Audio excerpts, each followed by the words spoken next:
nakakakain ng tama at hindi sapat ang ehersisyo.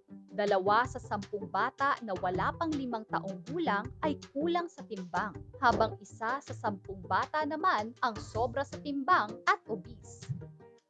Sa tamang diet at ehersisyo, maiiwasan natin ang lumalalang banta ng malnutrisyon at obesity. Maiiwasan din natin ang mga non-communicable diseases tulad ng diabetes, sakit sa puso at stroke. Para tayo'y manatiling malusog sa anumang edad, sundin ang mga tips na to. Gumalaw ng 30 to 60 minutes kada araw. Tangkilikin ang active transport tulad ng pagbibisikleta at paglalakad. O gumawa ng mga aktibong gawain tulad ng paglilinis ng bahay. Kumain ng healthy at iwasan ang mga pagkaing mataas sa asukal, asin at taba. Ugaliin ang pagbasa at pagsuri ng mga food labels. Iwasan ang mga inuming mataas sa asukal tulad ng soft drinks at uminom ng di bababa sa 8 baso ng tubig kada araw. Pag naghahanap ka ng panghimagas, kumain ng prutas sa halip ng mga minatamis tulad ng cake at ice cream. Tara na't labanan ang malnutrisyon at mga sakit. Ugaliin nating mag-move more, eat right, for a healthy Pilipinas.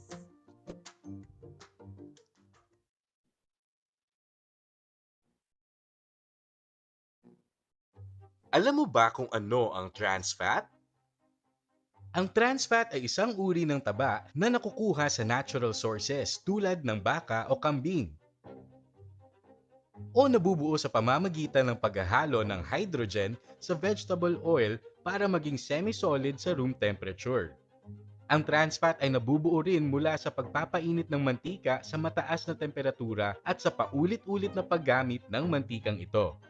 Ginagamit ang trans fat upang hindi kaagad mapanis ang pagkain, kaya isinasama ito sa marami nating pagkain araw-araw, tulad ng margarine at shortening na ginagamit sa paggawa ng tinapay at iba pang baked goods. Mga pritong pagkain tulad ng fried chicken, donut at street food, At iba pang produkto tulad ng 3-in-1 coffee, milk tea, pancake mix at mga ready-to-eat meals. Ang trans fat na nagpapahaba ng shelf life ay nagpapaiksi ng ating buhay. pinapataas ng trans fat ang masamang kolesterol habang pinapababa ang mabuting kolesterol sa ating katawan. Nagdudulot ito ng pagbabara ng mga ugat sa puso na maaaring maging sanhi ng atake sa puso o stroke. Maraming masamang epekto sa kalusugan ang trans fat, ngunit mayroon tayong magagawa upang maiwasan ito. Gawin nating trans fat free ang Pilipinas. Para sa karagdagang impormasyon, bisitahin ang aming website o hanapin ang Trans Fat Free Philippines sa Facebook, Instagram at Twitter.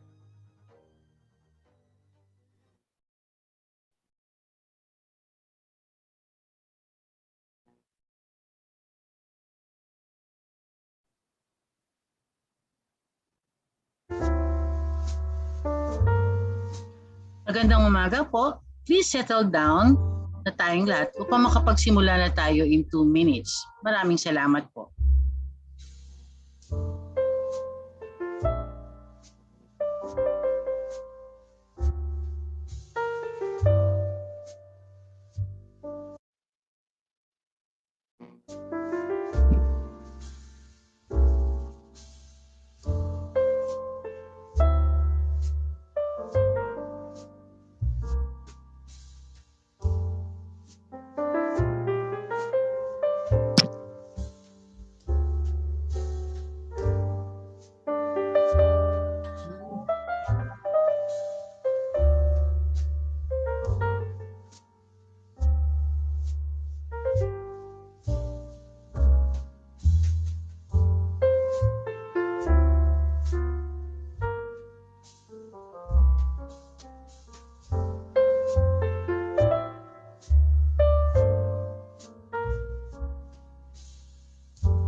Magandang umaga po.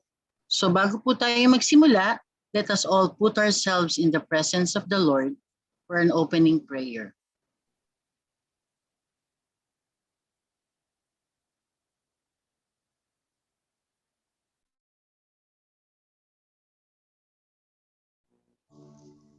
Dear God, thank you for the opportunity to meet together. Please help us to come together to make this institution reflect your kingdom. Breathe life into our ideas and decisions.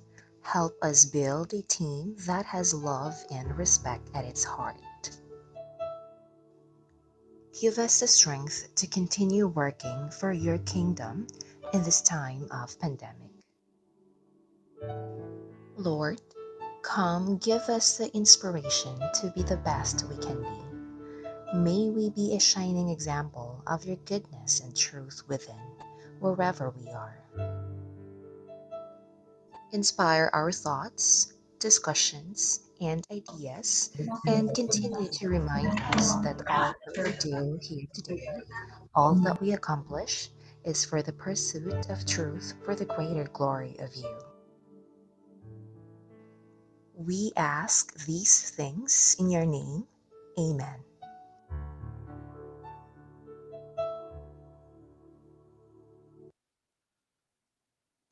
Good morning again sa lahat. Ako po si Aurora Banda Alfonso, ang inyong MC para sa ating webinar na Todo, Pito at Playbooks ngayong umaga. So ilang paalala po lamang. Una, rename yourselves po na sinasadang agency or organization at pangalan ninyo. So ang example po ay DOH Lucky Martin. Or makimute ng po ng inyong microphones at video para ma-minimize po ang mga distraction at disruptions natin. I-reserve ba ang mga katanungan para sa ating maikling open forum mamaya? Maring i-type ang mga katanungan sa Zoom o kung ikaw ay nanonood sa FB, pwede mong i-comment at babalikan po namin ito mamaya. For those unable to enter, pwede nyo po itong mapanood sa DOH Healthy Filipinas Facebook page. Lahat po ng presentation ay ma-upload dito sa bit.ly T7 Playbooks presentations. So klaro na po. Mag-umpisa na po tayo. Kami po sa Health Promotion Bureau ng Department of Health ay excited to introduce the Todo Pito campaign and playbooks on healthy eating and active transport. At sana you all look forward in possible adoption nito sa inyong mga localities and partner with us at the Department of Health. Ayan. Excited na po tayong lahat na makilala ang Todo Pito campaign natin at ang playbooks. Ngayon naman, ipapakilala po namin ang ating mga resource speakers para sa webinar na ito. Una, we have Ms. Dasha Maris Uy, Health Promotion Officer of the Health Promotion Bureau. Magandang umaga, Dasha. Magandang umaga po. Okay. Kasama din po natin dito si Sir Michael King Orieta, ang Health Program Officer ng Valenzuela City Bike Lane Network. Hello, Sir Michael. Hello po, magandang umaga po mula sa Valenzuela City. Hello po. Andito rin po kasama natin si Ma'am Melissa Oreta, isang City Nutrition Action Officer ng Malabon, LGU. Hello, Ma'am Melissa. Magandang umaga. Morning everyone. Morning po. So handa na po tayong lahat at handa na rin po ang ating mga resource persons para sa knowledge sharing. Ngayon naman po, we also have with us Mr. Christian Rieza, the Campaign Manager ng Health Promotion Bureau, to share with us ang ating Todo Pito campaign ng Health Promotion Bureau. Sir Christian, you may now have the floor. Thank you, Ate Au, and magandang umaga po sa ating lahat dito na nasa webinar natin ngayon. At Happy Nutrition Month po. Ayan. So I'll just introduce po to you ang ating priority area number 1 and as well as ang ating Todo Pito campaign framework. Ayan. So for priority area number 1, ang ating campaign slogan is to move more and to eat right.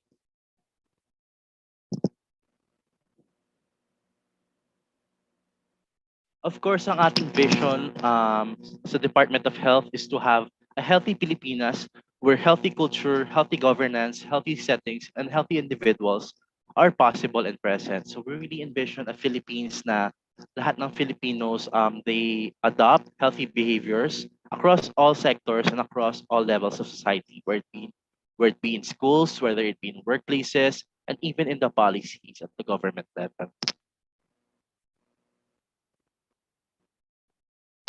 Okay, so for our Healthy Filipinas priority areas, so ang campaign po natin, it anchors on the 7 priority areas. No? So these are composed of pillars upon which we anchor also our health promotion efforts for improving the overall health outcomes in the Philippines.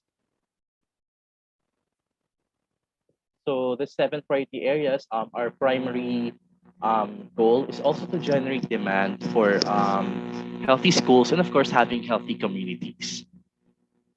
So ano-ano ba yung 7 priority areas natin na sa Department of Health, no? So first off, we have priority area number 1 on diet and exercise. So this involves, of course, ensuring that the Filipino people have improved nutrition and increased physical activity. Of course, with the burden of non-communicable diseases natin, tulad ng cancer, hypertension, and even heart disease, there's also a great need to also make sure that the Filipino people have healthy diets. They have varied diets in their tables, no? And of course, countering or reducing the number of under 5 malnutrition in the Philippines. And of course, encouraging all Filipinos basically to regularly exercise, no, para um, kontra NCDs. And then priority area number 2 po, this is anchored naman on environmental health. So we all know naman here na our interactions with the environment has also impacts, and so climate change natin and various other environmental factors they cause several hazards for us, no? And so there's also a great need for us to promote water and hygiene practices, of course, to promote disaster and waste management efforts, and of course, to protect ourselves from vector-borne diseases like um, dengue and leptospirosis, things like those. Criteria number 3 is on vaccines and immunization po, no? So, ngayon naman, no, currently we're in a very uncertain environment due to the COVID-19, and we're very active in the Department of Health in spearheading our Rest Bakuna campaign, no? So, to generate demand for the COVID-19 vaccines. But of course, syempre, sa Department of Health, tuloy-tuloy pa rin yung ating mga inisyatibo po, no? Para ma-ensure na yung ating mga routine immunizations are still consistently implemented at all LGUs. And priority area number 4, of course, substance abuse. So we want Filipinos to have positive health seeking behaviors, making sure that risky behaviors such as alcohol abuse, substance abuse, or drug abuse are prevented. No? And priority area number 5 is on sexual and reproductive health. No? So we encourage a positive sexual mindset and behavior among Filipinos. We want to bring we want to bring family planning methods closer to the Filipino people, and to of course reduce teenage pregnancies. No? And ang idea nito is syempre it's okay to engage in sexual behavior as long as it's not risky, as long as you're protected, and as long as there's consent and um, planning at the family level also. No? And then priority area number 6 is on mental health din po, no? So as I mentioned, it's a very uncertain climate, and we have to make sure that we also promote self-care among the Filipino people, so they can be resilient and they can endure in the face of uncertainty and hardships. And of course, priority area number 7 is on violence and injury prevention po, no? So things like road safety, and even injury prevention, or things like drowning. So we want Filipinos to have actionable knowledge so they can prevent themselves from road accidents or drowning. So for priority area number 1 po, no? So primary focus po natin dito is to reduce the um, incidence of under 5 malnutrition. And of course, premature mortality from non-communicable diseases na na-mention nga natin tulad ng diabetes, cancers, heart disease by 2030. So ano-ano ba yung mga behavioral outcomes natin? So we have three, no? So basically, in layman's term, we want the Filipino people to have the health-seeking information that they need so they would adopt a healthy, a balanced, and moderate diet. We also want them to exercise regularly and to engage in physical activities on a daily basis. And of course, napaka-importante no, pag-habituate ng pagbabasa ng food labels. So making sure that the Filipino people are very knowledgeable or conscious to avoid non-nutritious food content like sodium, fat, salt, and so on. And more of ensuring that they intake more of yung mga vitamins and minerals ng mga food consumption in that. Ayan. So this will be discussed in greater detail later. So we're also piloting the playbooks we have across the 7 priority areas. So this playbook serve as a knowledge tool and implementation tool for our local government units. And this contains syempre yung mga actionable policy templates, implementing plans, and even communication plans, capacity building plans, so that at the grassroots or the local government level, our health promotion efforts are also integrated or embedded in their systems. So ayun lamang po at syempre ang ginagawa natin to para sa isang healthy Pilipinas. Maraming salamat po at magandang umaga.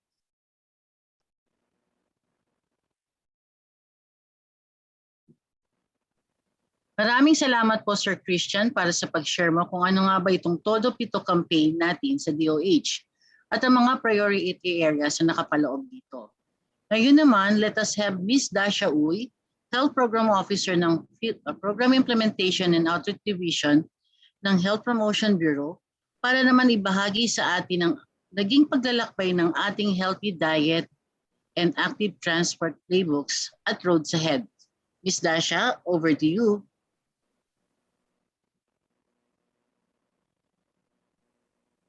Magandang umaga, everybody. Can I be heard clearly? Yes, Ate Au? Asha, we heard you. Okay, great. Okay, so good morning, everybody. I'm here to talk about the playbooks on active transport and the Karinderya para sa Healthy Pilipinas playbook. No? So we'll go through kind of the framework of the playbooks, and at the same time, we'll talk about what are the contents of the playbooks and where we are so far in the development of the playbooks. No? So we'll go through them all one by one, and then later on, we can hear from our local government units no, on how they were able to implement these specific programs as well. So we just want to give a brief background as well no, on the playbooks and our framework in the Health Promotion Bureau. No? So on your screen now, you will see a breakdown of what makes us healthy. No? When we think about what makes us healthy, we often think about access to care. Gamot, papunta sa ospital, dapat may mga services, etc. But actually, we can see here through this slide no, that our health is much more than just access to care. No? So it's also about our environment, our socioeconomic conditions, and our behaviors. No? So what we in the Health Promotion Bureau really aim to do is to enable our healthy behaviors by being able to influence the other factors which are relevant also to our health. No? So, syempre, hindi natin ma-force yung isang tao maging healthy if yung environment, tsaka yung socio-economic conditions, tsaka yung access to care ay hindi din available sa kanila. No? So, we in the Health Promotion Bureau really aim to influence those factors. No? So, more on that in this next slide. So, you'll see here, when we talk about our health, it's about the attributes of the people and the attributes of the place. No? So just as we can't expect an individual to act on healthy behaviors no, or eat healthy, for example, or be more physically active, for example, syempre hindi natin may expect sa kanila yun if hindi nila alam yung proper knowledge, yung proper attitudes, proper skills. No? At the same time, we also can't expect them to act on these healthy behaviors if your social networks, for example, are not supportive, their families or their friends are also, they also don't eat healthy, for example, or don't have access to healthy food, for example, or yung population, for example, no, yung sa culture natin, maybe are also not supportive of being more active or eating more healthy. And at the same time, syempre, hindi din natin ma-expect yung tao na mag-healthy behavior kung at the local and the national level, no, we don't have the policies, the products, and the services that they need in place for them to be able to do those healthy behaviors. No? So what we want to do in the Health Promotion Bureau is really to influence not just our individual cognitions, our individual knowledge, attitudes, and practices, but also the things around us, no, that would influence our attitudes as well. So yung social networks, the physical and the social structures po, no, in place around us as well. And I think that's where the nagbabase talaga tayo based dito sa 1986 Ottawa Charter for Health Promotion. No? So we have 5 action areas, which you will see later we applied to our playbooks on active transport and on the karinderya. So first is on building healthy public policy. Second is creating supportive environments. Third is strengthening community action. Fourth is developing personal skills. And fifth is reorienting health services. So when we talk about health promotion, no, madalas na nakikita natin is more on the developing personal skills. So marami tayong mga IEC materials, marami tayong mga campaigns, no? But we can see that health promotion through the Ottawa Charter is really more than just the IEC and the developing personal skills and these campaigns. It's also about creating a very holistic, very healthy environment holistically for all of our people. No? So through policies, through supportive environments, through community action, and also syempre through our services as well, aside from yung personal skills natin. So ano ba talaga yung aim ng health promotion? It's really about the process of enabling people to increase control over and to improve their health and its determinants. No? So understanding na syempre, mahirap magkaroon ng control over their health if they don't have control over their environment as well. So yung mga determinants na nakita natin kanina, the physical and social environment, yung socio-economic conditions, etc. Those are some of the things that we aim to influence through our playbook. No? So we just want to briefly introduce you. I think Ian was already able to introduce us earlier to the health promotion framework strategy. No? As he said earlier, we have 7 priority areas. The one we're focusing on today is the yellow one you'll see on your screen now, yung move, more, eat, right now. But there are also 7 other priority areas that we want to focus on. I won't read them anymore for everybody. I think nakikita naman po siya sa screen. No? Pero ayun po, andito po yung 7 healthy habits. What we want to emphasize siguro at this point, no, is that all of these are interconnected with one another. No? Especially when it comes to, let's say, nutrition. We're talking about nutrition today. Nutrition is really the foundation for a lot of our other healthy habits, no, and a lot of our other determinants of health as well. So it's very important for somebody to be correctly physically active and to have good nutrition for them to be able to practice the other healthy habits as well. More on that later on. I think makikita naman natin yan. And syempre, maybe our last slide before we get into the playbook proper, we also have 3 healthy settings. No? So our playbooks are really targeting our healthy communities. No? Healthy cities, villages, municipalities, markets, and homes. While at the same time, we are currently working on our frameworks for healthy schools and healthy workplaces as well. So our playbooks, again, target our communities. No?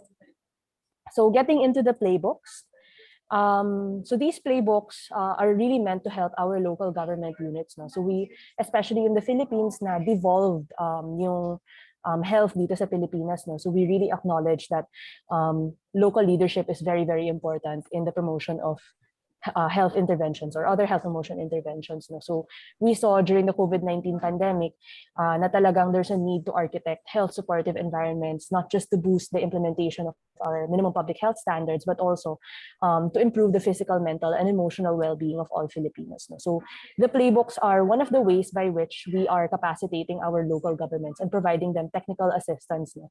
So we can go through all of the parts of the playbooks one by one.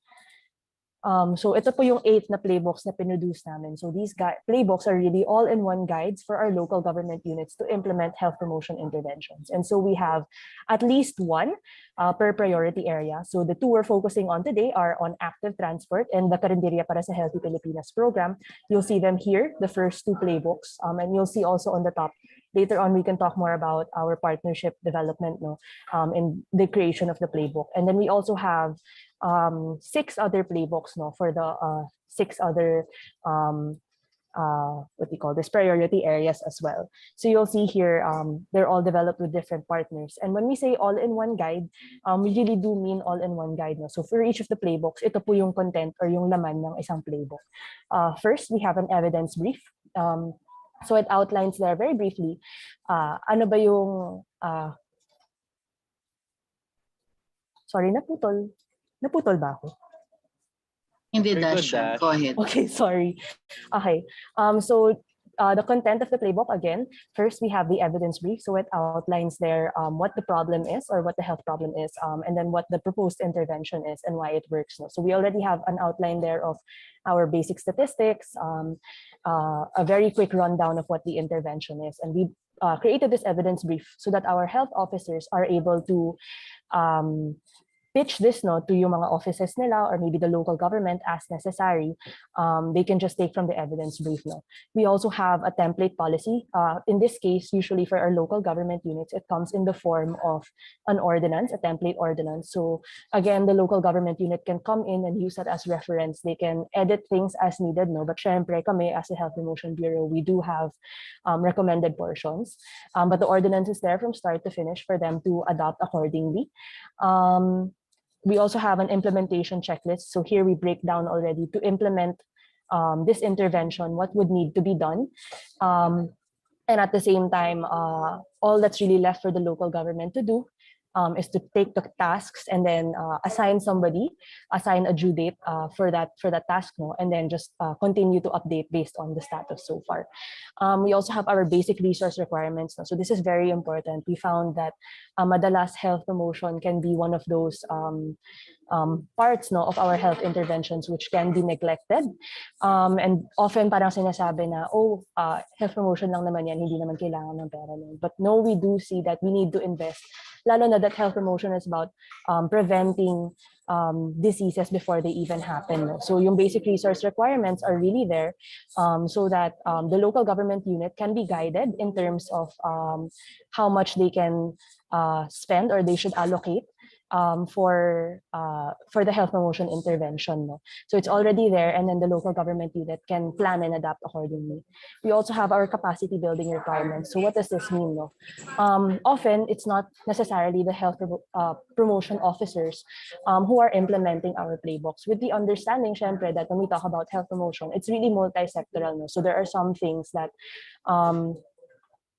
the health promotion officers have to work on side by side with other offices. So for example, a great example of this is the active transport playbook. Syempre, hindi po yung health promotion officers natin ang gagawa po ng bicycle lanes. So they will be working with, let's say, the engineering office or the traffic management office in terms of rolling out these bicycle lanes. Those offices will need to be capacitated on health promotion. For example, what's the concept? Why is this important in terms of health? Just so that everybody's on the same level. So capacity building requirements will have a list of topics already there that our implementers will need to know bago sila makapag-implement ng playbook ng mabuti. We also have a communication plan. This communication plan is complete na from start to finish again. We have the target audiences, the behavioral objectives, the communication objectives. We also have key messages that are already included there.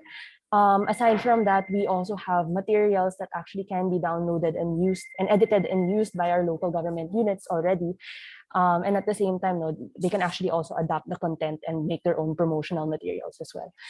We have an M&E. So here we already identify the indicators that they would need to show that a certain intervention was a success. And last but not the least, we have our frequently asked questions. Syempre, sometimes we might not have time to run through the entire playbook. Some of these playbooks reach 100 pages, 120 pages. So FAQs will provide you a brief kind of overview on the most frequently asked questions for the playbook itself. So again, all of the content here, we really made it para magamit ng local government unit and para ma-edit nila ng maayos based on their own local contexts. So while we do recommend certain parts be kept a certain way, because nga we understand that iba-iba po yung konteksto ng ating mga local government units. Iba-iba din, pwede din po nila ma-edit accordingly as well. So we'll get into the playbook proper. So we do have the active transfer playbook. We'll talk about that first. And really this playbook came about because of the COVID-19 pandemic. Nakita natin na malaki yung naging epekto ng COVID-19 pandemic sa public transport natin when 90% of Filipinos rely on public transport to get around, tapos nag-shut down yung public transport, medyo nagkaroon tayo ng issue in terms of mobility in the city, no? And at the same time, we wanted to prevent exposure from COVID-19 and continue to promote physical activity, no, during travel. So what this playbook does is it guides local government units in establishing protected bicycle lanes and walking paths. Again, to prevent exposure to COVID-19, to provide people a means of travel, and to promote physical activity during and after the pandemic. So you will see all around the city, especially ngayon dito sa Metro Manila, marami na po tayong mga bicycle lanes, no? And it's starting to catch on in other places as well, like Metro Cebu and Metro Davao, which you'll see later on as well. So we'll go back to the 5 action areas of the Ottawa Charter. Again, our playbooks are meant to be holistic, not just about developing personal skills, but really the whole range, no, of creating physical and social supportive environments. So in terms of building healthy public policy, as we said earlier, there is a template ordinance for establishing our protected bike lanes, and we do already have templates for what the road should look like, no? In terms of building healthy public policy, it's all there in the template ordinance. In terms of creating supportive environments, it's really about infrastructure support, no? So we see that around 60% or more of people are actually scared to use the bicycles, especially dito sa Metro Manila na maraming cars talaga, no? But we see that pag linabas natin yung infrastructure, tulad ng mga active transport or bicycle lanes, no? Mas maraming tao ang nakakapag-bisikleta, no? Mas hindi na sila nakakatakot. In terms of strengthening community action, we do require cyclist participation in the playbook as well. So syempre yung cyclists and yung active transport users, yung pinaka may alam on what is needed, no, in terms of the bicycle lanes. So syempre, we would like to get their feedback and to get their participation in the implementation of our bicycle lanes. In terms of developing personal skills, we do have a training for implementers and road safety advocates on how to roll out bike lanes, on why it's important, no, to promote active transport. More on this later, but we do have partners who are already assisting us in the development of this capacity building. And then in reorienting health services, we are addressing NCD or non-communicable disease risk factors, no, through safe and exercise promoting environments. So we do know that almost half, 43% of Filipinos are not sufficiently physically active, no. So we want to, and when you're not sufficiently physically active, that can lead to many diseases. It can lead to heart disease, stroke, diabetes, hypertension. So syempre, we want to promote physical activity more, no, by making the environment really more exercise promoting. Sorry, may comment na malabo daw yung screen. Let me just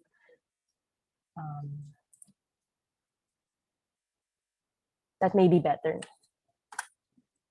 So just to show you, this is some of our progress that we've had so far, no, in promoting active transport and in promoting the playbook as well. So we have one case study dito sa municipality of Cordova in Cebu, with the help of a 2.85 million sub-allotment grant from the HPB, no. The municipality last year launched 1.5 kilometers of pilot bicycle lane. So you'll see that here on your screen now. And they saw a really sharp increase in the number of bicycle users, no? So even without the bicycle lanes, may gumagamit na ng bisikleta sa Cordova. There were 361 users. But once the bicycle lanes were installed, they saw a 326% increase in the number of bicycle users, no? And this is a pattern that we see even elsewhere in other municipalities as well. Talagang nag-i-increase yung number of bicycle users pag may mga bicycle lanes na. So build it and they will come, no? And so because of this, because they did see an increase in the number of bicycle users, they began to plan another 19.7 kilometers of bicycle lanes, no, to be built between 2021 and 2025. We just want to share another case study. This is in Amang Rodriguez Ave, dito lang sa Pasig City, no. Meron na rin silang in-install na bicycle lanes, 3.4 kilometers of permanent bicycle lanes. At nakikita natin, no, at mga peak hours natin, yung mga rush hours natin, there are vehicle and bicycle counts that are going on. They actually show that there are more bicycles on the road than private vehicles, no, using the road. And even more astoundingly, no, yung mga international standards natin actually recommend that, okay, for this wide bicycle lane, dapat ganito lang karami yung mga bicycles.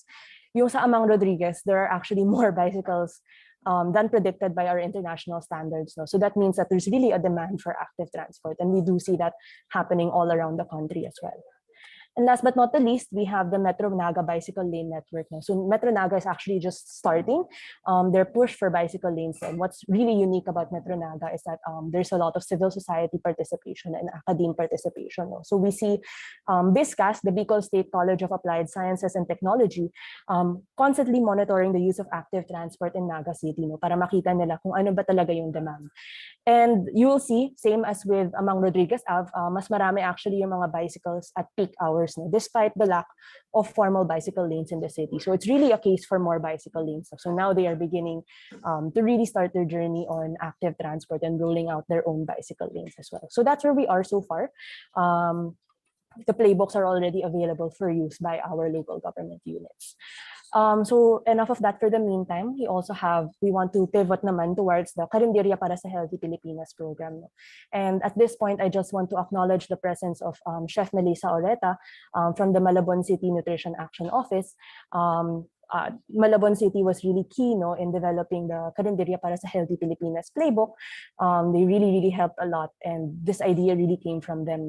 And we do see that a continuation and success of dietary supplementation is key to addressing undernutrition during the COVID-19 pandemic. And even afterwards, we know that malnutrition has been a long-standing issue dito sa Pilipinas. So one of the issues that we see is kahit may mga dietary supplementation activities, mahina yung attendance. Baka kasi malayo or maybe the parents are busy, hindi nila nahahatid yung mga bata sa central kitchen. So what the module does is it mobilizes a series of local karinderya to prepare nutritious food for dietary supplementation beneficiaries. So what happens is, let's say where previously there were 10 barangays and then one central kitchen, ngayon there's 10 barangays and then 10 different karinderyas locally where nutritious food can be created. So what does this do? First, it allows our barangay nutrition scholars to focus on the more behavior change side naman. So yung mga nutrition counseling, nutrition education, para talagang mag-stick yung mga lessons, rather than our barangay nutrition scholars being heavily bogged down by cooking food. Second, it also provides our beneficiaries with a place that's physically, socially, and culturally close to them. So mas malapit na talaga sa bahay, where previously they would have to take several jeeps or a tricycle ride pa, ngayon lalakarin na lang nila yung local karinderya nila. So it's closer to them. And kilala sila ng mga local karinderya owners usually. So there's also that kind of influence or that pull na parang sumali kayo sa program, ganyan. And because of that, because tumataas nga yung attendance ng mga beneficiaries natin, we also reduce food and budget waste as well. So before, kahit maraming naluluto na pagkain, walang masyadong bata na nag-a-attend, therefore nasasayang. So that's something that we want to reduce as well. So again, our 5 action areas in terms of building healthy public policy, there is already a template ordinance for institutionalizing our karinderyas as dietary supplementation service providers. We also included in the playbook a template service contract that can be used already between the city and our partner karinderyas. In terms of creating supportive environments, we really want to expand yung dietary supplementation services for malnutrition, and not just that, but also, syempre, for strengthening community action. We want to turn our local karinderyas or karinderya owners into champions for nutrition. So hindi lang po sila tagaluto ng pagkain, but we also want to help them understand what the importance of nutrition is and really help them parang gain a sense of being able to help the community. And so we really want them to be champions, not just tagaluto ng pagkain. In terms of developing personal skills, we build the nutrition knowledge, attitudes, and practices, not just of our beneficiaries. So it's very important, syempre, that the guardians of our beneficiaries or the beneficiaries themselves know how to take care of themselves, know how to feed themselves or feed or cook nutritious food. But it's also important for our karinderya owners to have a basic understanding, at least, of and the knowledge, attitudes, and practices on building nutrition. And last but not the least, in terms of reorienting health services, again, it's we're really trying to make healthy food more accessible to the public. So the karinderyas can be a local hub for healthy food choices. What we want, sana, or what we envision in the long term for this is that our karinderyas will serve healthy food, not just for the beneficiaries of this program, but even for yung regular public, yung mga regular na clients nila. So I think we'll hear more about this later from Chef Melissa. She's really the expert on this. No? But we just wanted to highlight Malabon City's Karinderya para sa Kalusugan ng Chikiting at Buntis program. So this is where the idea of the Karinderya para sa Healthy Filipinas program came from. They have a 120-day dietary supplementation program focusing on maternal nutrition and infant and young child feeding. So again, featuring task sharing between the Barangay Nutrition Scholars and Karinderya owners. And at the same time, no, this is something that's really unique to Malabon. The Karinderya also became yung designated community kitchen for other health emergencies. So kunyari, pag bumabagyo, katulad ng ngayon, no, in case may mga na-flood and may mga need na mag-evacuate, no, it's really the Karinderya owners who are supplying food. Or for example, sa COVID-19 ngayon, may mga naka-isolate and they need to have food brought to them. At the same time, the Karinderya owners can also supply that. And the program really greatly reduced budget and food waste due to logistical advantages. No? And you can see malaki yung naging effect ng program in terms of stunting rate ng Malabon City, no, compared to the country. So in 2015, Malabon City's stunting rate was at 12.09%. In 2018, 3 years after the program was started, we see that it's almost 5 percentage points na drop, 6.94%. Na lang yung stunting rate nila versus the country na only around 3 percentage points from 33% in 2015 to 30% in 2018. So malaki talaga yung naging effect ng itong program sa stunting rate ng Malabon City. So we just wanted to update also the group on where we are so far in terms of implementing the playbooks. No? So right now we are in the pilot implementation stage. So what this means is we want to make sure that these playbooks are actually usable by our local government units. So we're currently working with the cities or the municipalities or the provinces that you see in your screen now to pilot implement the playbooks. And then at the end of this pilot implementation period, hanggang December 2021 po, we will be receiving their feedback in terms of improving the contents of the playbook to make them more usable for our local government units. And at the same time, we also want to give recommendations for our provinces, no, in terms of how they can continue the program even after the pilot implementation run, no, so for more sustainability as well.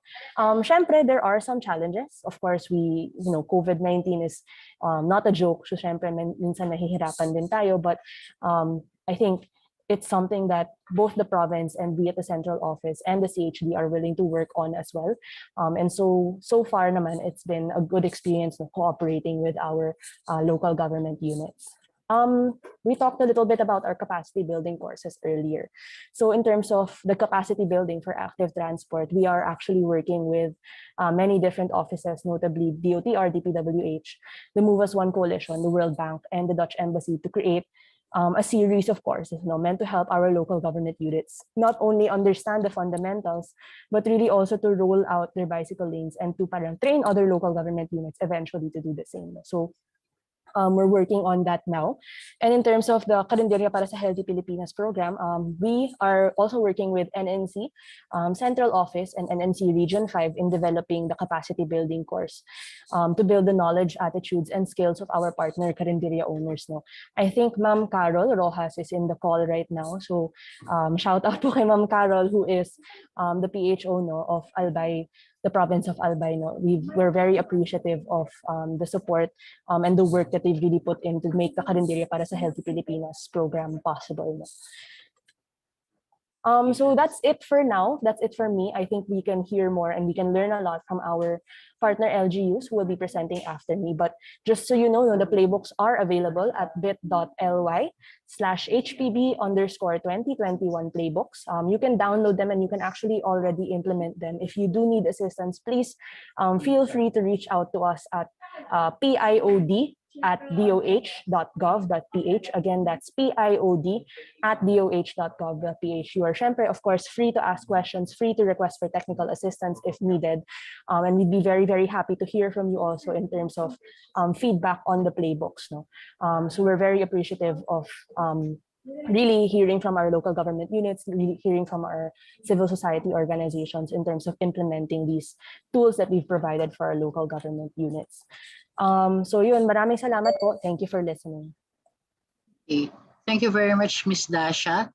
Ayan, so nakita na po natin na maganda din yung naging process at journey ng ating HPB team kasama mga partners sa pag-develop nitong playbooks natin. If you have questions nga pala po, reminder ko lang, pwede niyo pong ilagay ito sa ating chat box. Ngayon naman po ay share na sa atin ni Ma'am Melissa Oreta, City Nutrition Action Officer ng Malabon City, ang kanilang naging paglalakbay at plano para sa Healthy Eating Playbook. Panoorin po natin ang isang recorded video presentation ni Miss Melissa.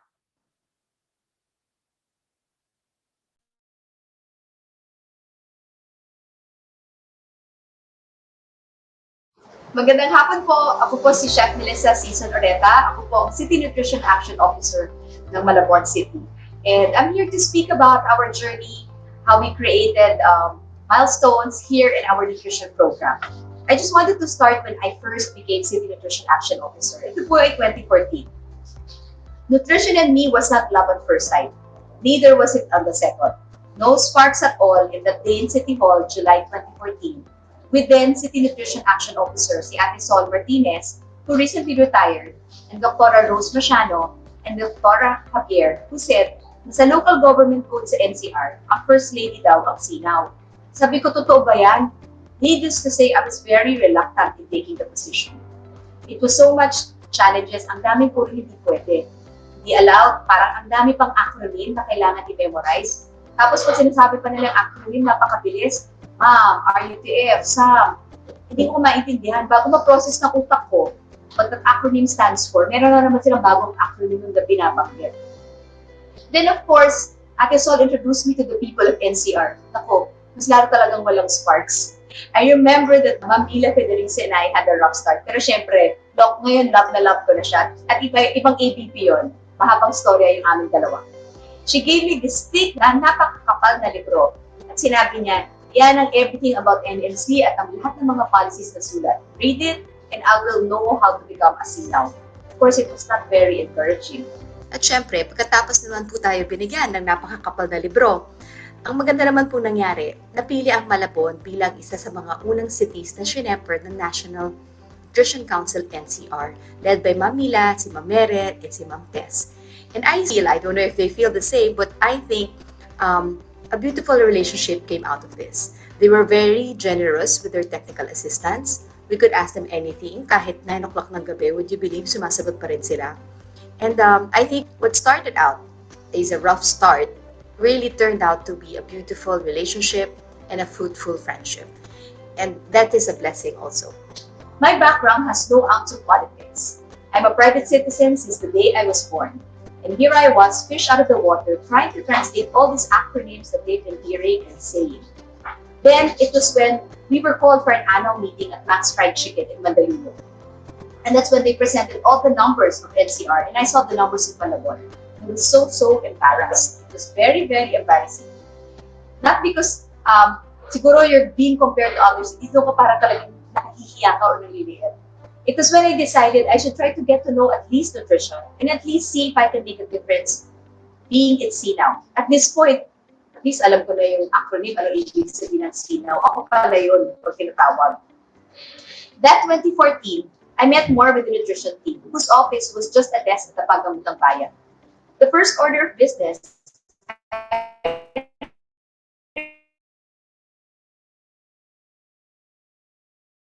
requested na malipat ang kanilang opisina sa city for over 20 years.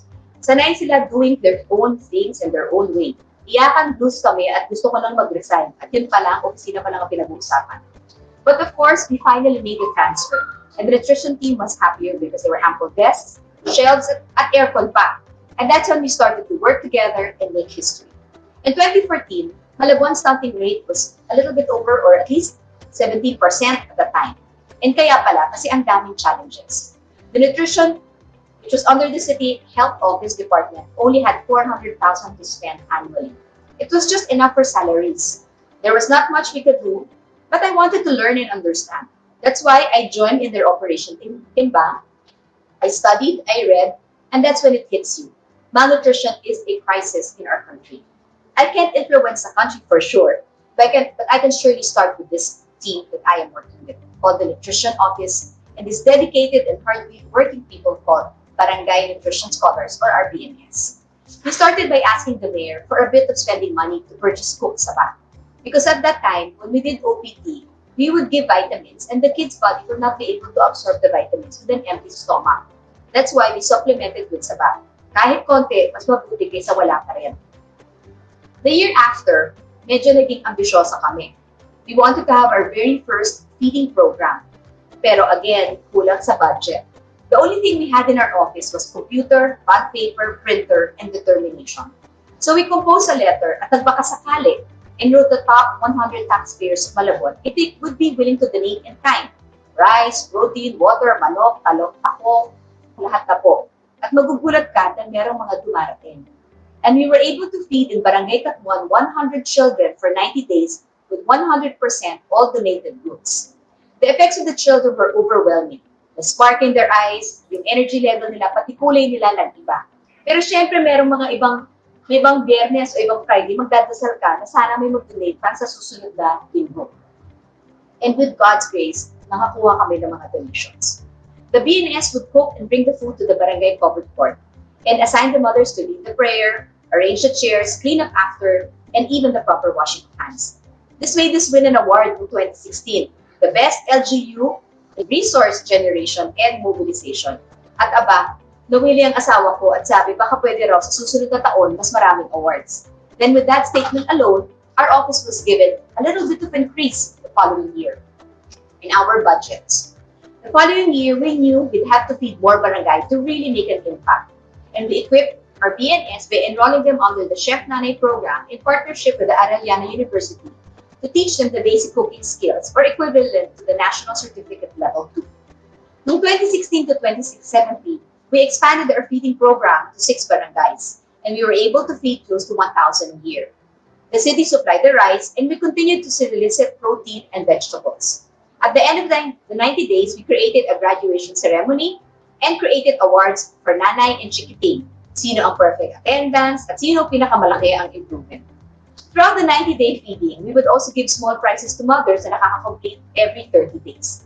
This was our way of encouraging them to participate more actively at para tigilan ng kanilang mga bingo at tong hits at dali ng mga anak sa feeding centers. We also activated the BNOW or the Barangay Nutrition Action Officers, and they developed improvements and innovations in each of their barangays. As we were expanding, our BNS were physically tired and drained because they would market, cook, deliver, monitor, and write reports all at the same time. Noong 2018 to 2019, syempre, dumami ng awards namin. Most Innovative Nutrition Program Implementation at Certificate of Quality Nutrition. Of course, our targets ay lumalaki. At dito, nagbunga ang KKC or ang karinderya para sa kalusugan ni Chikiting. This is a program na kami po ay nakikipagtrabaho sa 50 karinderya owners na tinuruan namin ng food safety and hygiene. And we provided them with a 10-day menu cycle. This took away the physically draining task para sa aming mga BNS. Kaya nagkaroon sila ng more time to do monitoring, counseling, evaluation, at mangulit sa mga nanay na pala absent. And also, we increased our feeding days to 120.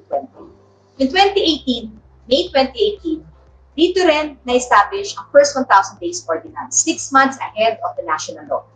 With this ordinance, and to effectively implement it, the city hired its Buchipats, or ang Buntis Chikiting Patrollers. So, syempre, di ba, kami na ngayon ang gumagawa ng acronym, Buchipats. So, ang NNC na nagtatanong sa akin, ano ba ibig sabihin ng Buchipats? So, di ba? Ano lang yan, pantay-pantay na tayo ngayon. Kanya-kanya na tayong acronym.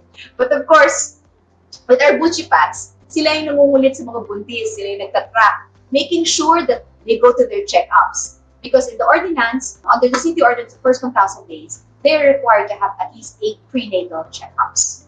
And together with Save the Children, these Buchipats were oriented and trained in measuring and monitoring health of the mothers. At nagkaroon din kami ng technical working group and a regular usapang first 1,000 days and Buntis Day parties. We gather pregnant mothers in the community to discuss the importance of first 1,000 days and what are the important things to remember during pregnancy. At dahil connected ang IYCF sa F1KD, tuloy-tuloy din ang mga trainings at ang pinaka-proud kaming accomplishment ay ang pagpapatayo namin ng Human Milk Bank sa Ospital ng Malabon. Again, it was also a grant from the Rotary Club of Pearl of the Orient, Rotary Club International Foundation, and Rotary Club sa Ohio. Again, it was 100% donated. Para tuloy-tuloy ang pag-pasteurize ng breast milk sa Human Milk Map, we established a Breastfeeding Congress, search for breastfeeding ambassadors, at nakapaglagat ng lactation station sa City Hall and all 21 barangay health centers. At sa aming KKC, dito rin kami paminsan-minsan nag-distribute ng micronutrients and vitamins. Mas naaabot namin ang aming beneficiaries dahil sa cooperation na aming ginawa with our KKC owners.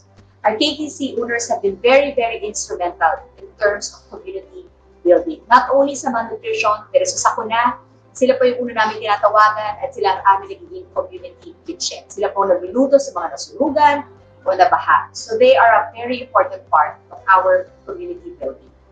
Our regular meetings with our BNAWs, CNAWs, Buchipats, and even the BNP, kumuha rin kami nun, Barangay Nutrition Patrollers, helped us in advocating nutrition.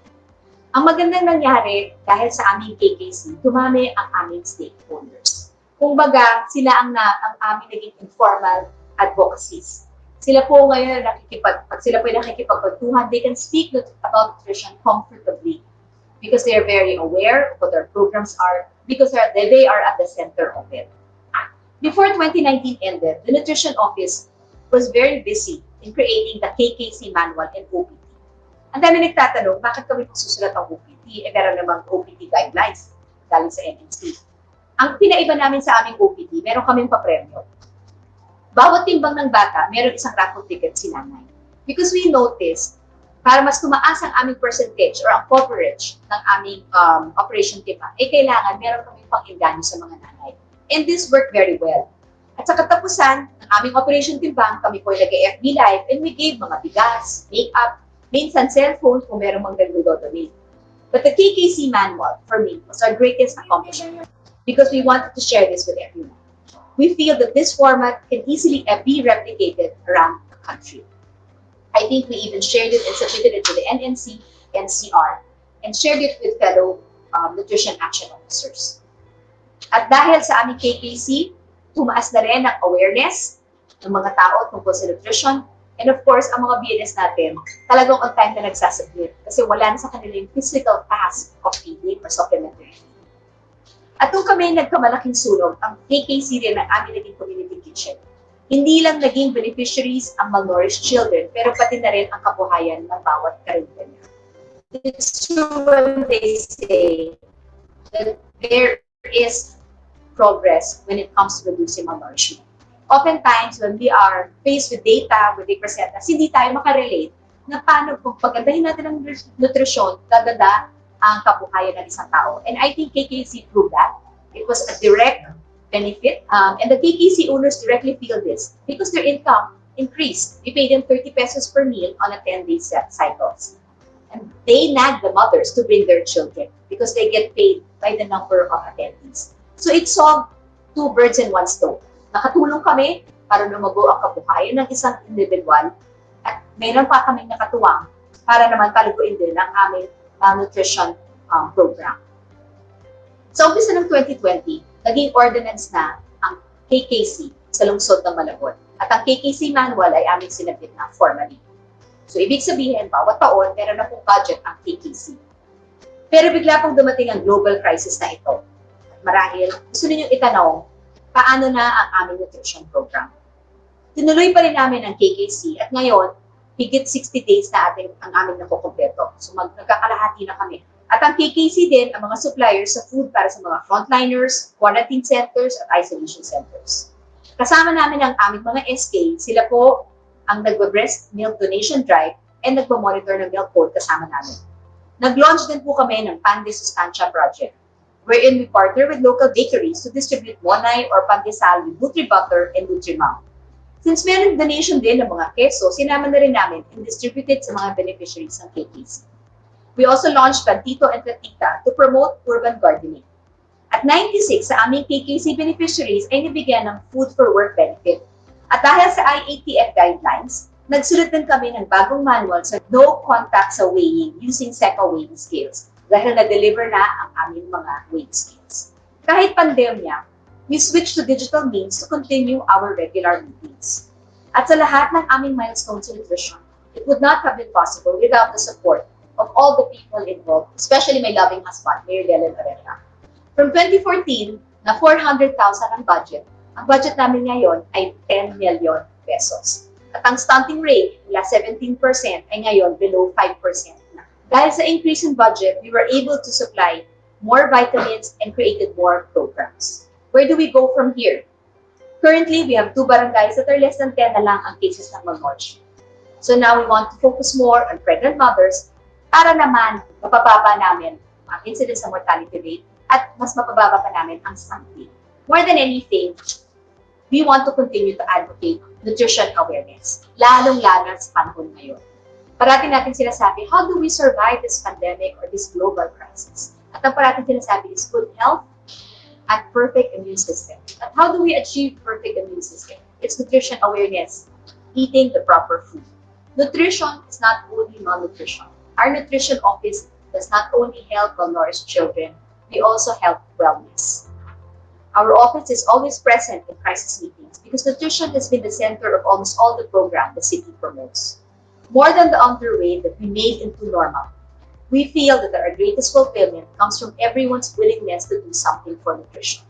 Napakasayang pakinggan, kahit sinong taong tanungin mo sa streets of Malabon, they can actually speak about nutrition. And for us, that is one of our greatest accomplishments. Who knew na ang super ayaw maging sinaw ay ngayon nagsasalita dito at akala mo marami nang alam. But seriously, I feel the more we speak about nutrition crisis, the more people we act on it. And one day, we can eradicate malnutrition. Our small steps combined is one big leap. Maraming salamat po. Here in the city of Malabon, we believe in the value of nutrition. We believe in protecting our children and investing in their future. We value nutrition and education for the success of the children of Malabon. Basta't sama-sama, kaya natin.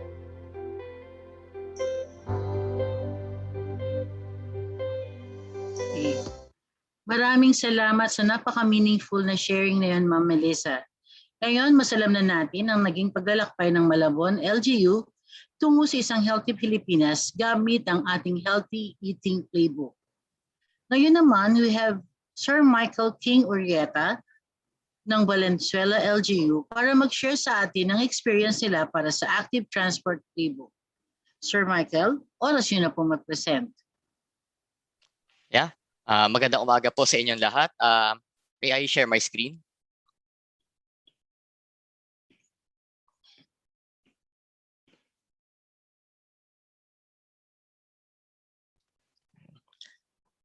So I'm King Orieta and I perform several capacities sa LGU like managing museums and cultural facilities, designing parks and open spaces, and now promoting the use of bicycles for work and local tourism.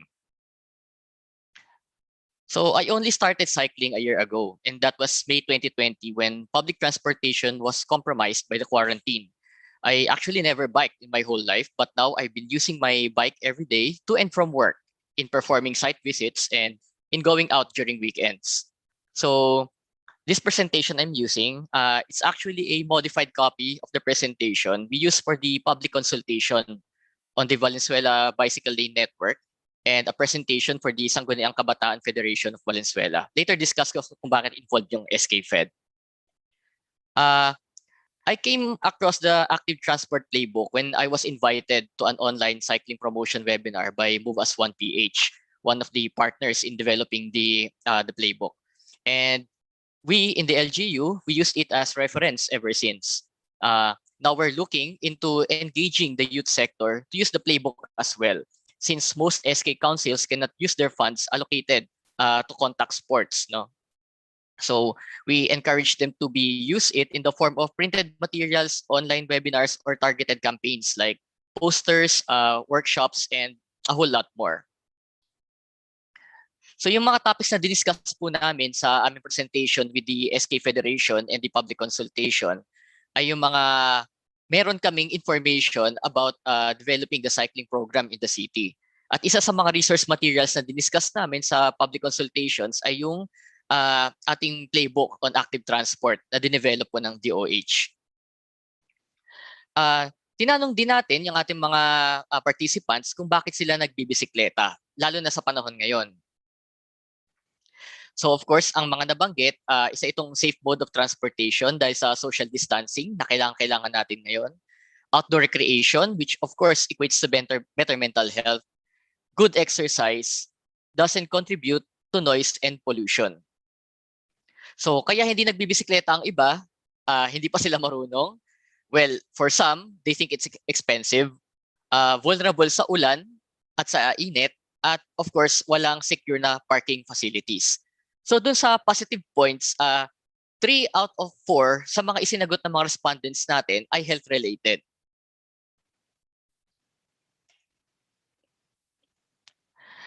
Present din natin sa kanila at diniscuss din natin isa-isa kung ano-ano yung mga documents from the national government, mga issuance na meron tayo on hand. So nandito yung sa department, yung mga endorsements ng Department of Health, particularly yung ating health promotion playbook on active transport. So very crucial yung yung material na ito kasi it provides the LGUs with a lot of materials na pwedeng gamitin when it comes to legislation, and of course yung mga promotional materials na pwedeng i-adapt locally. So maliban sa Sangguniang Kabataan Federation, we're targeting na next naman namin ay i-channel ang resources na ito sa aming local DepEd division and student councils. Kasi maliban sa pondo ng SK, pwede rin nating itap yung Special Education Fund ng DepEd. So katulad ng nasa Active Transport Playbook, diniscuss din namin ang Department Order number 88 prescribing yung designs ng bicycle lane mula sa DPWH. Sa kasalukuyan, ang Valenzuela City po ay dinedevelop na ang final design at bidding process po nito ay umaandar na. We're looking into putting up the bicycle lane this quarter pagkatapos po ng bidding. So ang Active Transport Playbook ay gagamitin din namin para i-amend po ang Ordinance number 19 ng Sangguniang Panglungsod, ang aming pong Local Transport Code ng Valenzuela City ay meron pong article na related po sa paggamit ng bisikleta sa mga kalsadang panglungsod. So dahil marami pong provision at mas updated po yung ating guide playbook sa active transport, gagamitin po natin ito na resource para po maamyendahan ang aming ordinansa. Ito po ay isang disenyo ng bike lane ng Valenzuela City na nag-feature po ng painted lanes at ng mga bollards in some sections para ma-encourage po natin na gumamit ang mga tao ng main roads dahil ito po yung pinakamadaling paraan to get from point A to point B safely. So ang aming bicycle lane po ay mag-span sa end-to-end ng MacArthur Highway mula sa aming boundary ng Tulyahan sa Malabon hanggang sa boundary po namin sa Pikawayan. 6.7 kilometers po ang MacArthur Highway at magkakaroon po ng bicycle lane ang magkabilang side nito. Meron pong 1.2 meter clear width ang ating pong bicycle lane at meron po itong design na sinusundan ang Class 2 and 3 ng DPWH design. So kaya po tayo maglalagay ng bike lane sa main road ay ito po yung aming tinatawag na phase 1 na kasi ito po yung pinakamadali na paraan na kaya po natin para ma-address po natin ang sitwasyon sa commuting sector. So alam naman po natin na mas mahirap po ngayon mag-commute at sumakay po ng bus o kaya ng jeep, kaya na-encourage po natin ang ating local population na gumamit ng bisikleta. At karamihan po sa gumagamit ng bisikleta ngayon sa Valenzuela City ay yung po mga nagtatrabaho sa ating mga manufacturing centers, sa gobyerno, at sa mga industrial centers ng ating lungsod.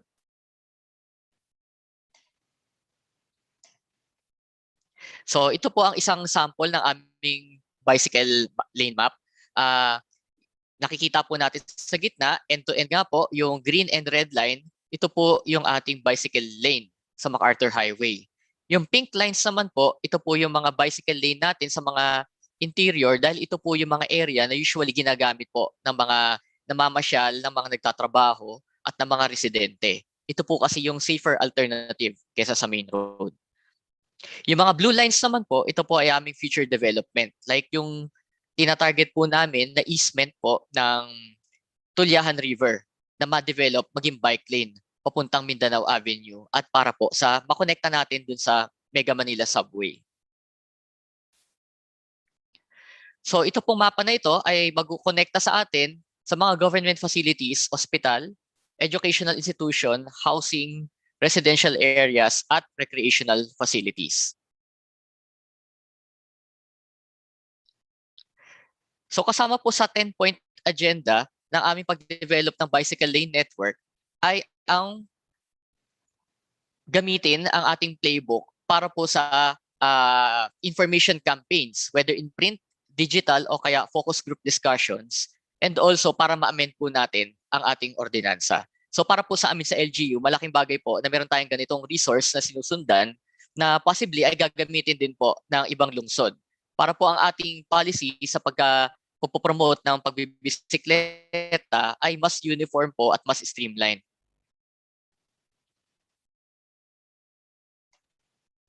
Sa timetable naman po, inilagay din po natin ang promotion mula June hanggang July po. So dahil po ito ay naipasa na namin sa mga ibang related agencies tulad ng Sangguniang Kabataan, yung bola po ay nasa kanila naman ngayon para po ito ay ma-develop pa at maikalat po natin sa ating grassroots level, especially sa ating mga barangay at sa mga mas maliliit nating mga purok na sila lang po talaga ang merong particular na access.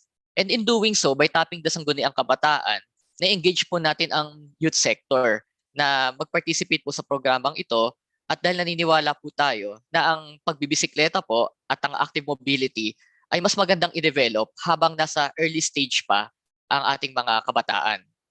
Kaya ang next na tinitingnan po natin ay i-connecta naman ito sa ating DepEd para maging bahagi po ng pagtuturo sa mga mag-aaral ang importansya po ng pagiging active natin sa ating komunidad para po sa ating kalusugan.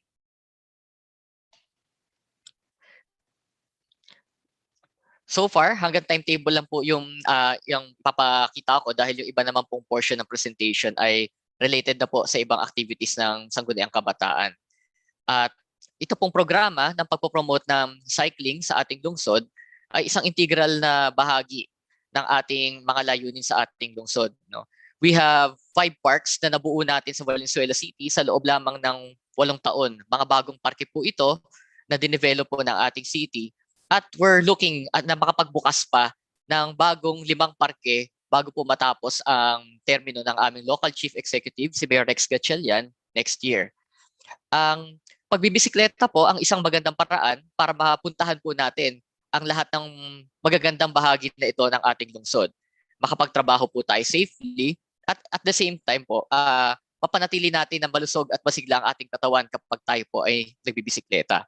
Kaya kami po sa pamahalang lungsod ng Valenzuela, nagpapasalamat po kami sa Department of Health, sa Health Promotions Bureau, for coming up with materials that make our jobs easier in promoting a healthy and more active lifestyle in the city. Kaya mabuhay po kayong lahat at sana po magkaroon po tayo ng mas marami pang pagkakataon na makapag-engage at makapag-develop pa ng mas maraming materials pagdating po sa bicycle promotions natin. Maraming salamat po. Thank you, Sir Michael. Ayan, so marami tayong natutunan o napulot sa discussion ni Sir Michael at kung paano lumago ang pag-implement nila ng active transport playbook. Ngayon naman ay magkakaroon tayo ng open forum upang sagutin ang ilang katanungan sa ating webinar. Tingnan po natin ang mga katanungan ito sa ito po. Ready na po ba ang ating mga resource persons? First question po is from Ma'am Dasha. Paano masisiguro ng mga playbooks na ito na makapagpapabago sa healthy behavior ng tao upang healthy choices ang kanilang piliin? Ma'am Dasha?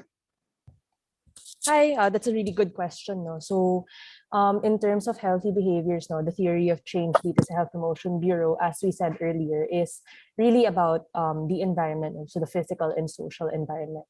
So for example, for the active transport playbook, nakikita na po natin ng research natin early on pa lang na yun, again, if you build it, they will come. No? So malaki talaga yung nagiging improvement in terms of the number of cyclists and the number of people using bicycles once may mga bicycle lanes na po. No? And that goes for cities even like Singapore, for example, no, na mainit din katulad sa atin, na medyo chaotic din yung roads katulad sa atin. No? So, ayun po. So, that's for active transport. No? So, para naman sa Carinderia, it's really about the people naman, the social environment. No? So, our barangay nutrition scholars really focus on yung behavior change, so yung nutrition counseling and education. And at the same time, it's really about building that community, no, of people who value nutrition in the community, starting with the Carinderia owners na nangungulit as Chef Melissa said earlier, na mag-attend, no, yung mga beneficiaries ng Carinderia program as well. But that being said, no, hindi porket nakalagay sa research or na na may behavior change ay makikita talaga natin na nagkaroon talaga ng behavior change, which is why we are doing the pilot implementations now para makita talaga natin that this is applicable not just for us or in certain municipalities or cities only, but really for many different contexts. No? And so that's what we really want to ascertain when it comes to the pilot implementation. Ayun po. Okay, thank you, Dasha. Para naman po kay Ma'am Oreta, galing kay Kian Lasola, ano po ang mga best practices na Malabon para itaguyod ang nutrition na pwedeng i-share sa iba pang LGU? Salamat po. Ma'am Melissa? Yes. Narinig niya po ako? Yes, ma'am. Go ahead. Thank you po. I think one of the best practices po yung ginawa namin is yung Carinderia para sa Kalasugan ng Chigting, which is the KKC. Kasi po madali po siyang i-replicate. And you can start also per barangay kung hindi kaya yung buong probinsya or yung buong municipality. So I think yun po yung pinaka best practice. And ano po yun, yung regular meeting namin, whether we actually created a barangay nutrition action officer.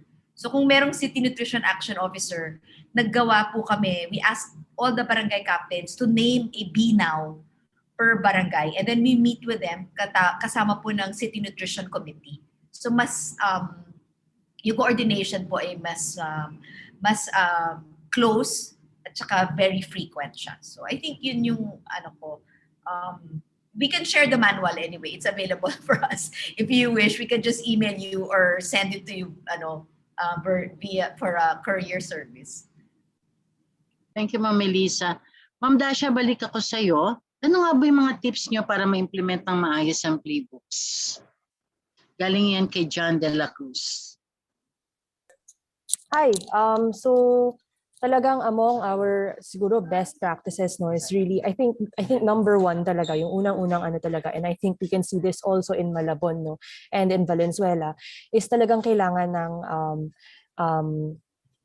dedication and kailangan talaga ng commitment to the program, no, or the project. So for example, even in kahit hirap tayo ngayon minsan ng konti, no, because of the COVID-19 pandemic, we do see dito sa mga pilot implementation sites that there really was a lot of dedication and commitment to continuing or to starting to implement, no, these playbooks. So number one talaga yung commitment, no. Number two, the assistance, for example, that we can provide as HPB is really in terms of technical assistance. No? So we really, if you need help in terms of implementing the playbook, please, again, do feel free to email us para matulungan kayo namin also in terms of technical assistance. Again, the email is piod@doh.gov.ph.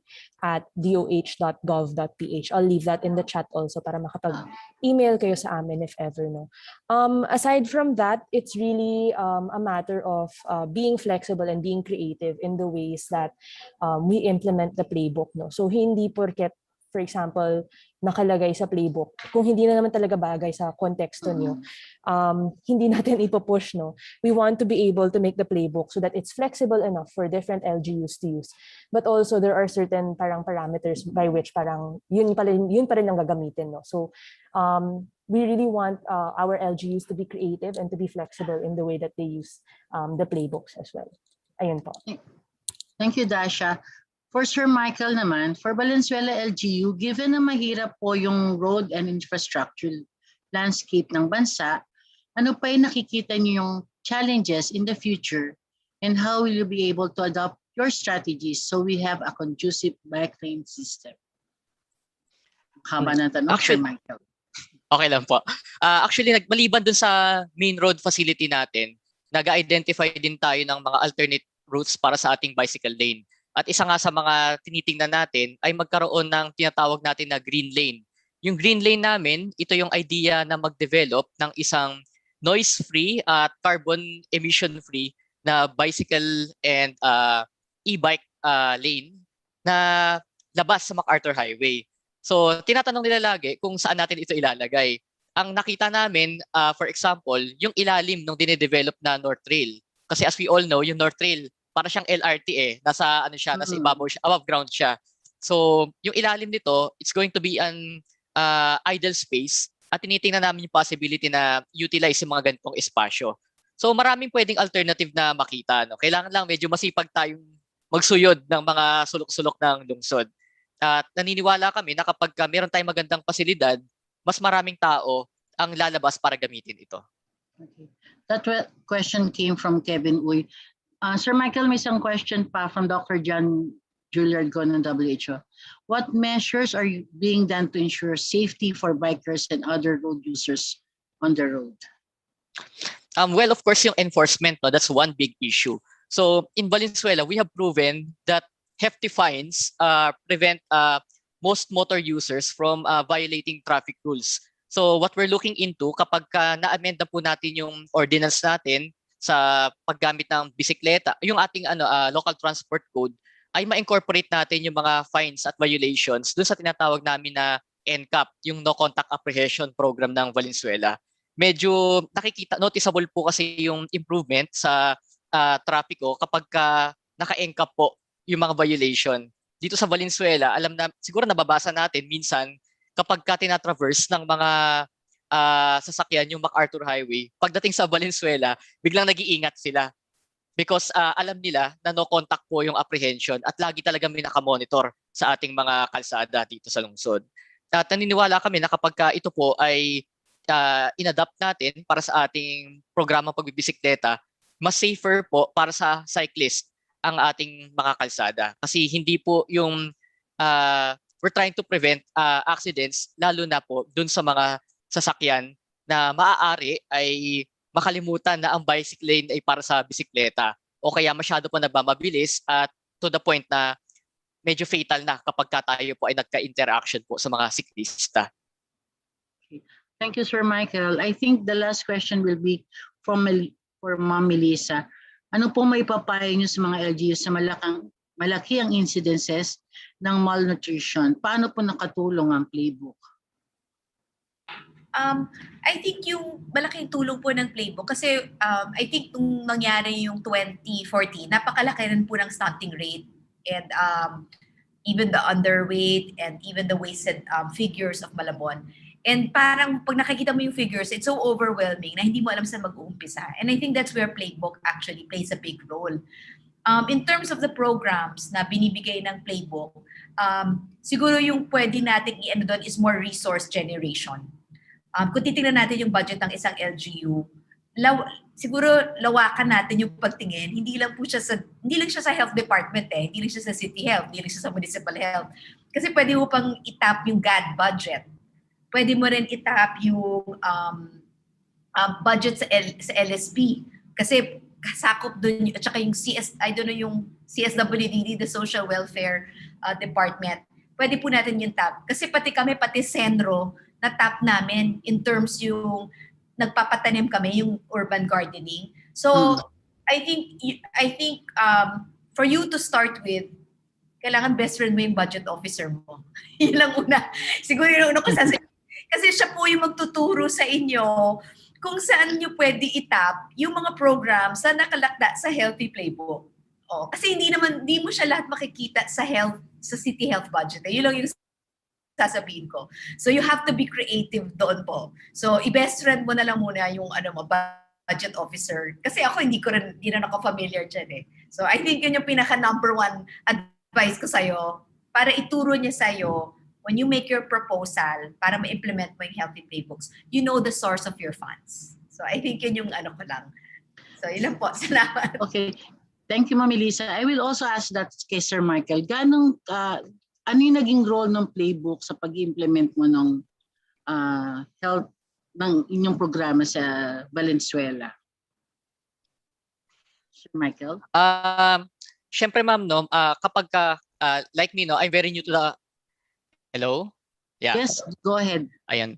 Ma'am, like me, no, I'm very new to the process, and of course, when I'm trying to promote the use of bicycles in the city, yung mga kausap mo, bago din sila sa usapin na ito.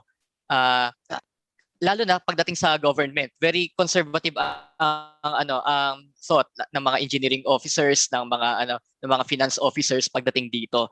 So, malaking primer sa amin itong playbook, no? Kasi we can confidently discuss with them ano ang kailangan, paano gagawin, ano yung timetable na susundan dahil po dun sa mga playbook. It's very easy to use.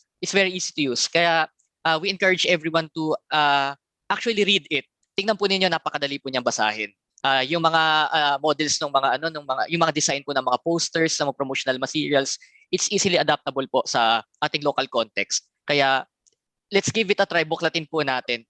Napakaganda po ng mga playbooks. Okay. Thank you, Sir Michael and Ma'am Melissa. So ayan, pinost na po ni Ma'am Dasha yung Bitly para sa mga playbooks, okay? So dyan po nagtatapos ang ating maikling webinar on playbooks at Todo Pito campaign. Muli nagpapasalamat kami kay Ma'am Melissa, Sir Michael, Ma'am Dasha, and Sir Christian Yesa sa pagiging ating mga resource persons. We hope na sana maging makabuluhan ang webinar na ito para sa inyong lahat. We look forward din na maging aktibong partner kayo para sa ating Todo Pito campaign para sa isang healthy Pilipinas. Ako po si Aurora Banda Alfonso, nagpapaalam po sa inyong lahat. Be safe po, ingat po tayong lahat. So thank you po, Chef Thank Melissa. you very much Sir po. Michael. Thank you, Dash. Thank you so much po. And thank you po kay Ma'am Melissa and Sir King for your sharing po today. Thank you. Bye, everyone.